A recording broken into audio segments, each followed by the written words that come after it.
सो है guys, welcome back to my channel guys. Guys video में बात करने वाले हैं, जैसा कि आपने देख ही लिया होगा थंबनेल पे, कि आईआईटी से एमएससी करना या फिर एनआईटी से एमएससी करना कब सही है कब गलत है। क्योंकि अभी जैसे कि आपको पता है कि आईआईटी जेईई 2025 का काउंसलिंग चल रहा है और उस हिसाब से जो है बहुत सारे स्टूडेंट इसमें पार्टिसिपेट किए हैं जिन्होंने भी आईआईटी जेईई 2025 का एग्ज़ाम दिया हुआ था। तो ये बातें बहुत कम यूट्यूबर है, बहुत कम ऐसे है आईआईटी से जिन्होंने पढ़ाई करी है और इस मुद्दों पर, इस टॉपिक पे बात करते हैं। एक्चुअली हमारे दिमाग में आईआईटी को लेकर एक अलग सा ही इमेज बना रहता है, सो इसलिए हम लोग इस मुद्दे पर बात करना सही नहीं समझते हैं। लेकिन मैं इस मुद्दे पर आप बात करने के लिए इस वीडियो शूट कर रहा हूँ, आपके सामने हाजिर हूँ। तो चलिए बिना लेट के वीडियो शुरू करते हैं। आई होप हमारा ये वीडियो आपको अच्छा लगेगा, और वीडियो अगर अच्छा लगता है तो वीडियो को लाइक कर दीजिएगा। अगर आप मेरे चैनल को पहली बार विजिट कर रहे हैं तो चैनल को सब्सक्राइब करके बेल आइकन को हिट करना ना भूलिएगा। तो गाइस मैं बता दूं कि आईआईटी से एमएससी करना कब चाहिए कब नहीं करना चाहिए, चाहे वो आईआईटी से हो या एनआईटी से हो। जैसे कि मैं आपको बता दूं, आईआईटी से एनआईटी का जो हम एक एक्सपेक्टेशन लेकर पहुंचते हैं वैसा नहीं होता। हमारे एक्सपेक्टेशन के हिसाब से कुछ भी नहीं होता वहाँ पे। हाँ, ये बातें सच है कि आईआईटीज़ में जो आपको फैसिलिटीज़ प्रोवाइड कराए जाते हैं ये एक टॉप लेवल की फैसिलिटीज़ होती है। एक इन्वायरमेंट होता है, एक अलग तरह का कैंपस आपको प्रोवाइड कराया जाता है, आपको अलग तरह का एक्सपीरियंस देखने को मिलता है और ये बहुत अच्छी चीज़ें हैं। मैं इसका जो है मैं इनके बारे में बहुत अच्छी चीज़ें हैं इसलिए मैं बोल रहा हूँ, क्योंकि आपको वहाँ से आईआईटी हर किसी को मौका मिलने के बाद जाना चाहिए और वहाँ पर चीज़ों को देखना चाहिए, सीखना चाहिए, समझना चाहिए। लेकिन अब बात यह है कि क्या आईआईटी एनआईटी से कब हमें मास्टर करना चाहिए और कब नहीं करना चाहिए एमएससी प्रोग्राम। तो मैं आपको बता दूं, अगर आप जो है कि प्रिपरेशन अच्छी नहीं है और आपके कॉन्सेप्ट क्लियर नहीं है तो आपके लिए आईआईटी एक बहुत ही खतरनाक चीज़ साबित हो सकता है। क्योंकि आईआईटीज़ के प्रोफेसर ये एक्सपेक्ट करके रहते हैं कि जो भी स्टूडेंट उनके पास आ रहे हैं उनके सारे कॉन्सेप्ट क्लियर हैं और वहाँ पर जो भी चीज़ें आपको पढ़ाई जाती है। आपको बता दें, आईआईटीज़ में जो है सेमेस्टर सिस्टम चलता है और वो सेमेस्टर सिस्टम जो है 4 मंथ का होता है। जो कि अदर यूनिवर्सिटीज़ की बात करें, कॉलेजेस की बात करें तो 6 मंथ का होता है। सेमेस्टर सिस्टम में भी जो आईआईटीज़ में होता है गाइस, वो फर्स्ट सेमेस्टर के अंदर जो है मिड सेम और एंड सेम करके 2 एग्जामिनेशन होते हैं और एग्जामिनेशन के बीच में जो है आपका और भी जो है एग्ज़ाम होता है, जैसे कि टेस्ट वगैरह होता है और उनके भी मार्क्स मैटर करते हैं आपके फाइनल रिजल्ट में। तो आपका जो फर्स्ट जो है मिड सेम होने वाले होते हैं वो आपको 1 महीना 15 दिन में, यानी कि आप ऐसे समझे तो 45 डेज में लगभग हो जाता है। और उनके जो टेस्ट होते हैं एग्जाम से पहले, जो आपके टेस्ट होते हैं वो काफ़ी इंपॉर्टेंट होता है, उनका होना मेरे हिसाब से लगता है बहुत ज़रूरी है।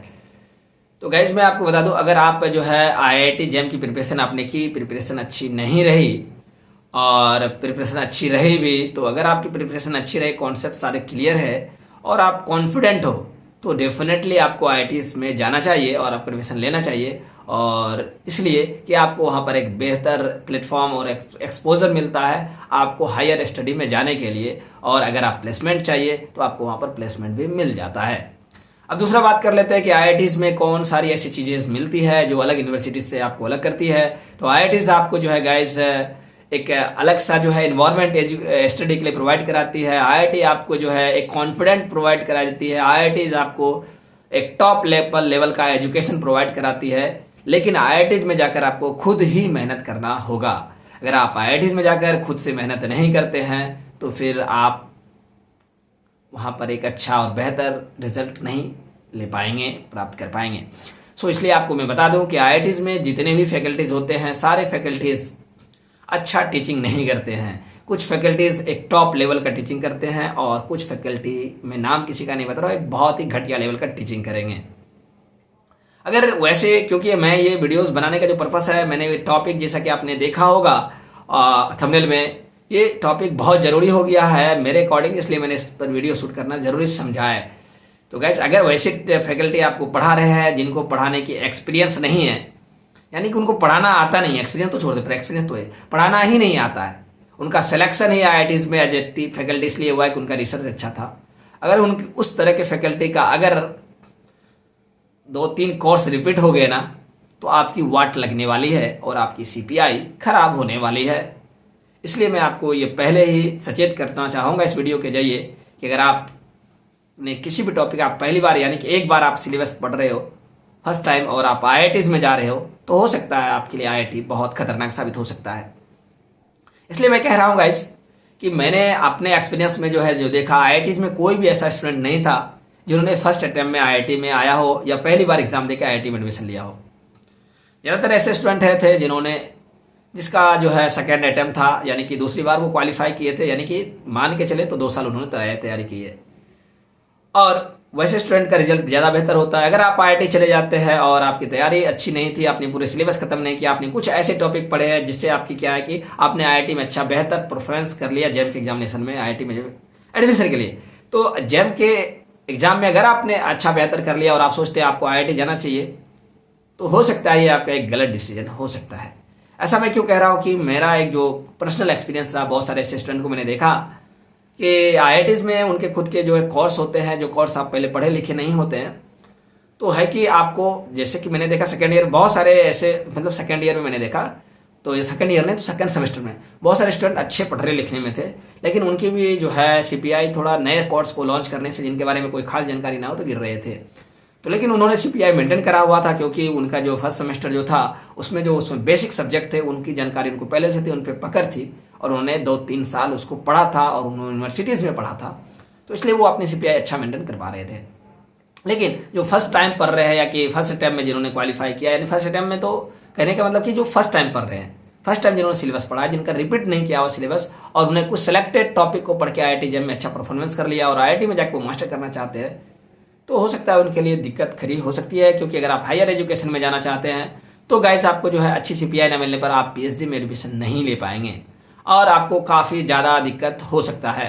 तो आपको आईआईटी में एडमिशन लेने से पहले मास्टर कंप्लीट करने के लिए ये बहुत ज़रूरी हो जाता है कि आपका बेसिक कॉन्सेप्ट क्लियर होना चाहिए और आपका सिलेबस बढ़िया से पढ़ा होना चाहिए। इसलिए कि जो कोर्स नए लॉन्च होंगे वहाँ पर उस कोर्स को बढ़िया से समझने के लिए टाइम चाहिए, लेकिन आईआईटीज़ में ज़्यादा टाइम नहीं मिलता है, आपको ज़्यादा पढ़ना पड़ता है। बहुत फास्ट, मतलब कि एक तरह से पीपीटी सिस्टम ला दिया इन्होंने, यानी कि आपको पीपीटी के जरिए ज़्यादातर फैकल्टी पढ़ाते हैं, जो कि एक बेस्ट तरीका मेरे अकॉर्डिंग नहीं है। हो सकता है आपके अकॉर्डिंग एक बेस्ट तरीका हो सकता है, लेकिन मैं अपना पर्सनल एक्सपीरियंस बता रहा हूँ कि पीपीटी पे पढ़ाना एक बेस्ट तरीका नहीं है। और आईआईटी के प्रोफेसर्स फैकल्टीज अगर पीपीटी से नहीं पढ़ाते हैं ज़्यादातर, तो सिलेबस को कंप्लीट नहीं कर पाते हैं। जिन्होंने भी पीपीटी का सहारा नहीं लिया उनका सिलेबस कंप्लीट नहीं हुआ, ये बात आपको जान लेनी चाहिए। हाँ, लेकिन आईआईटीज़ को फैकल्टी जो भी है उन्होंने भी कई सारे आईआईटी से, अलग अलग आईआईटी से पढ़ाई की है, तो उनके टाइम में शायद पीपीटी का मेरे अकॉर्डिंग इतना उनको ऐसे नहीं पढ़ाया गया जैसे वो पढ़ाते हैं।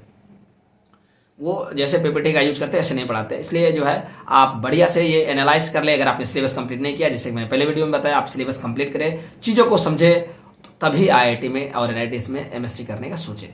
अदरवाइज आप 1 साल 2 साल ड्रॉप ले सकते हैं। अब आपका ये 1 साल 2 साल ड्रॉप लेना खराब नहीं रहने वाला है। खराब इसलिए नहीं रहने वाला है क्योंकि जब आप आईआईटीज़ में जाते हैं और एक अच्छा बेस्ट परफॉर्मेंस करते हैं रिजल्ट में, तो आपको आगे कहीं भी दिक्कत नहीं होने वाली है पीएचडी को लेकर या फिर किसी तरह के प्लेसमेंट को लेकर। इसलिए मैं कह रहा हूँ। अब दूसरी बात है कि ऐसे स्टूडेंट है जिनकी घर की स्थिति काफ़ी ज़्यादा ख़राब है, हो सकते हैं उनके पापा या फिर मम्मी की तबीयत ख़राब ज़्यादा रह रहे हो, फाइनेंशियल बहुत क्राइसिस चल रहे घर में, हो सकता है 1-2 साल बाद उनके घर की ऐसी स्थिति हो जाए कि वो फिर आईआईटी ना जा पाए, तो वो ऐसे केसेस में आईआईटी का कम मार्क्स में भी ऑप्शन को चूज कर सकते हैं, चाहे एनआईटी की बात करें आईआईटीज़ की, तो वो जा सकते हैं। क्योंकि 1 साल बाद उसको ये एक्सपोजर नहीं मिल पाएगा, उनके घर की स्थिति खराब हो जाएगी, तो कम से कम उनके पास आईआईटी का एक टैग रहेगा, जो टैग उनको एटलीस्ट गवर्नमेंट जॉब मिले ना मिले, प्राइवेट जॉब पाने में काफ़ी हेल्प प्रोवाइड कराता है। सो आई होप गाइस आपको हमारा वीडियो अच्छा लगा होगा। वीडियो अच्छा लगा तो वीडियो को लाइक कर दीजिए और दोस्तों में शेयर कर दीजिए। तो गाइस जो है इसी तरह की जानकारी पाने के लिए हमारे चैनल को सब्सक्राइब करके बेल आइकन को हिट करना ना भूलें। ये छोटा सा चैनल है, छोटा सा परिवार है, इस पर सपोर्ट बनाए रखना और इनको ग्रो करना ये आपकी जिम्मेदारी है। इसलिए चैनल वीडियो को लाइक करके दोस्तों में शेयर करना ना भूलें। Thank you for watching, see you next video.